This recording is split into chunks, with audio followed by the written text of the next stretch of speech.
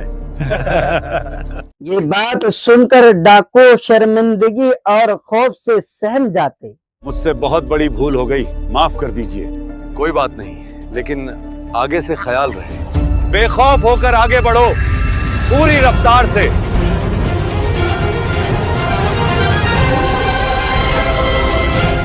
اور اس طرح کعبہ کے مکہ میں ہونے کی وجہ سے قریش بے خوف ہو کر سردی اور گرمی کا سفر کرتے رہے۔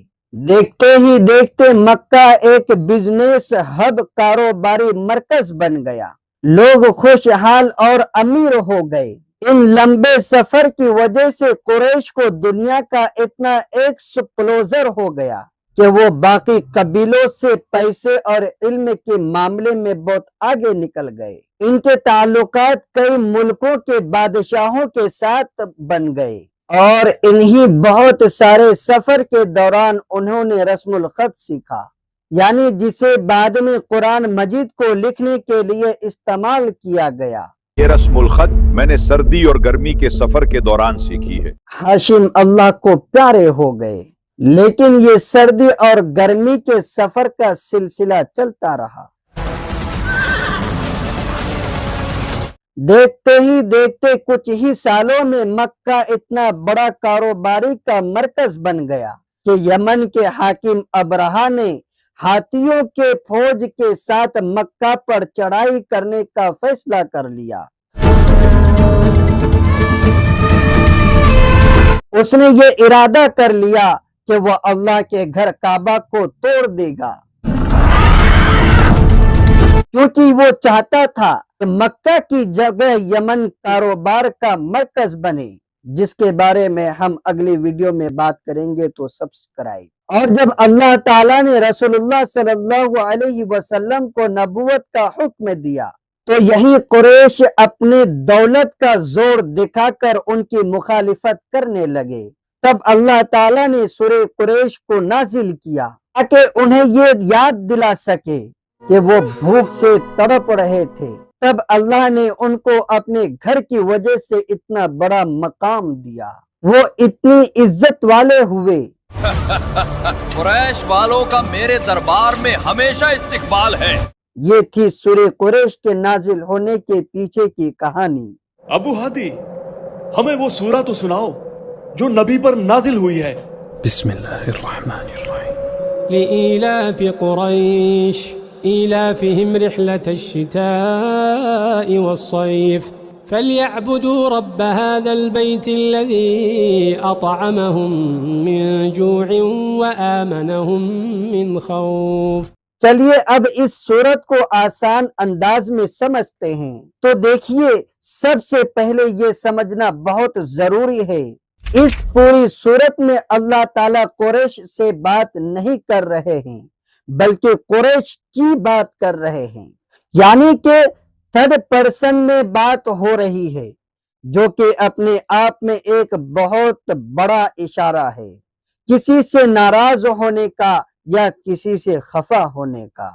جیسے اکثر ہوتا ہے، جب ہم کسی سے ناراض ہوتے ہیں تو ہم کیسے بات کرتے ہیں؟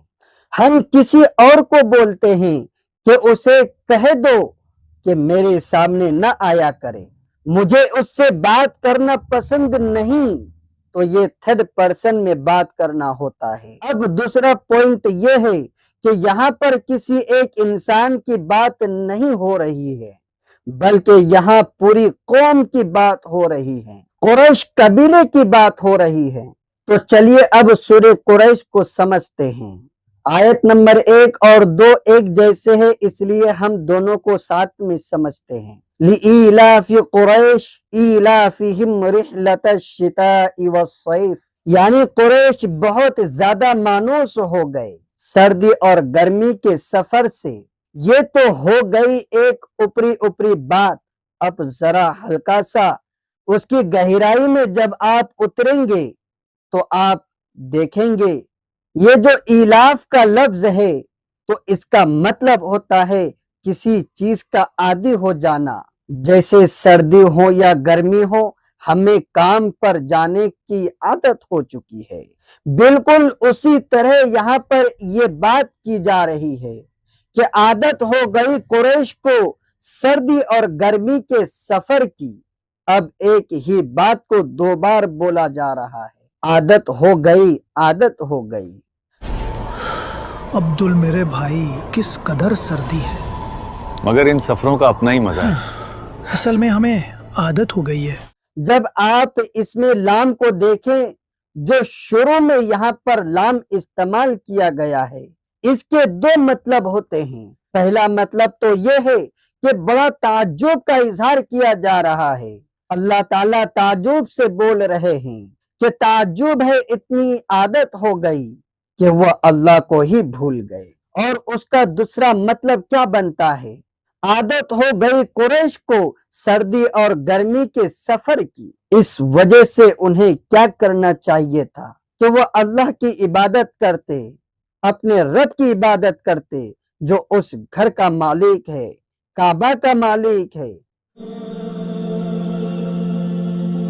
تو جب ہم اس آیت پر غور کرتے ہیں تو ہم دیکھتے ہیں کہ رحلہ کا مطلب ہوتا ہے سفر اور شتائی کا مطلب ہوتا ہے ٹھنڈ۔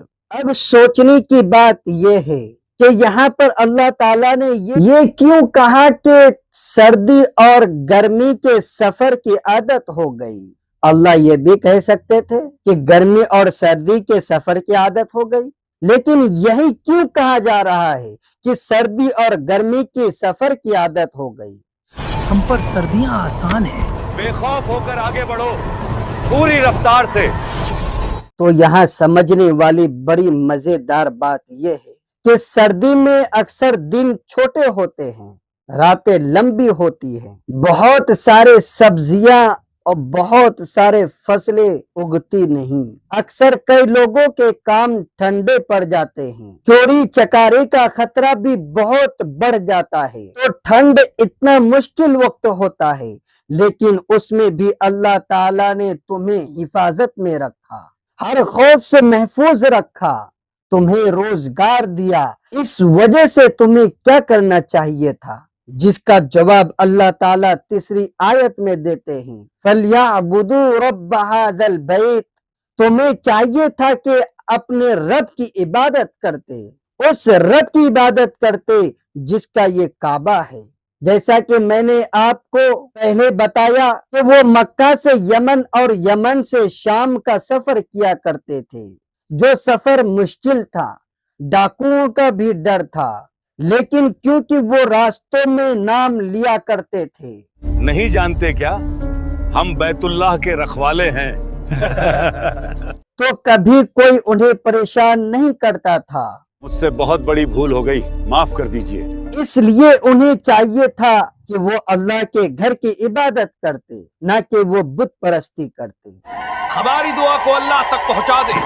حبل کی شان سلامت رہے۔ اب یہاں پر جو فی کا لفظ ہے وہ اس بات پر زور دے رہا ہے کہ ویسے تو اللہ تعالیٰ نے بندے کو بے انتہا نعمتوں سے نوازا ہوا ہے، سانس آ رہی ہے، جا رہی ہے، پورا جسم اپنا کام کر رہا ہے، لیکن کوئی بات نہیں، تم ناشکر ہو گئے تو ہو گئے، کوئی بات نہیں، لیکن کم سے کم اس نعمت کو تو یاد رکھتے، یہ نعمت جس کا تم نام لے لے کر بار بار سفر کیا کرتے تھے۔ یہ فا اس بات کو ظاہر کرتا ہے۔ اب جب نماز میں آپ یہ سورت پڑھیں تو یاد رکھیں کہ یہ کوئی مزے کی بات نہیں ہو رہی ہے، یہ ایک وزن والی بات ہو رہی ہے، ایک بہت اہم بات اللہ تعالیٰ یاد دلا رہے ہیں، آپ کو اسے محسوس کر کے پڑھنا ہے۔ لِإِيلَافِ قُرَيْشٍ إِيلَافِهِمْ رِحْلَةَ الشِّتَاءِ وَالصَّيْفِ، کہ تعجب ہے